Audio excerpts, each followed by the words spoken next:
Hi everyone. So today we're going to talk about lines that are tangent to a circle. A line that is tangent to a circle touches the circle at exactly one point, and that point is called a point of tangency. What is really cool about this is that at that point, the radius of the circle is perpendicular to the tangent line, and we can use that to solve problems involving tangent lines. So here's an example of a problem. We have a circle. Line AB is tangent to the circle, which immediately tells us that this is a right angle, okay? And we are asked to find the radius. Since this is a right triangle, we know we can use the Pythagorean theorem. So I know that a squared plus b squared has to equal c squared. So we're going to write that x squared plus 24 squared is equal to, now the length of the hypotenuse is x plus 18 squared. Okay, so now we're going to expand the right side. 24 squared is 576. Okay, remember when we expand this, we're going to use this formula.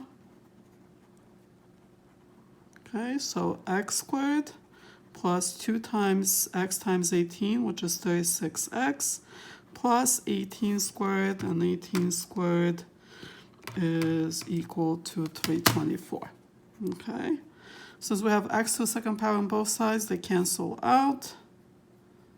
Okay, so now we have 36x is equal to 576 minus 324, which is 252. Okay, divide both sides by 36, and so x is equal to 7. Okay, right.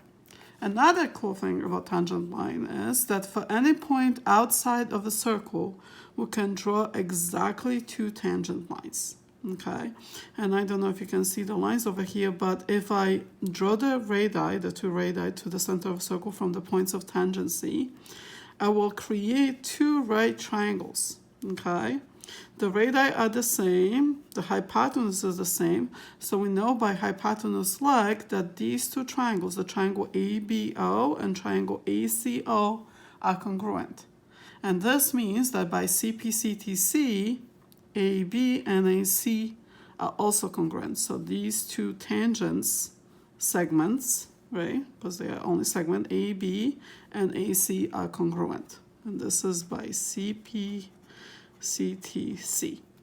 Okay, so we can use this fact to solve a problem like this one.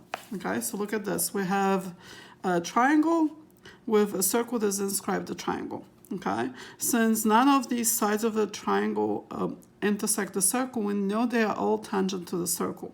And we also know by this theorem right here that any of those two lines that meet in a single point, any of those tangent segments have to be congruent, which means that if this segment is 4, then the one next to it is also 4. If this is 6, then this is 6. Okay, and if this segment is x, then this segment is x.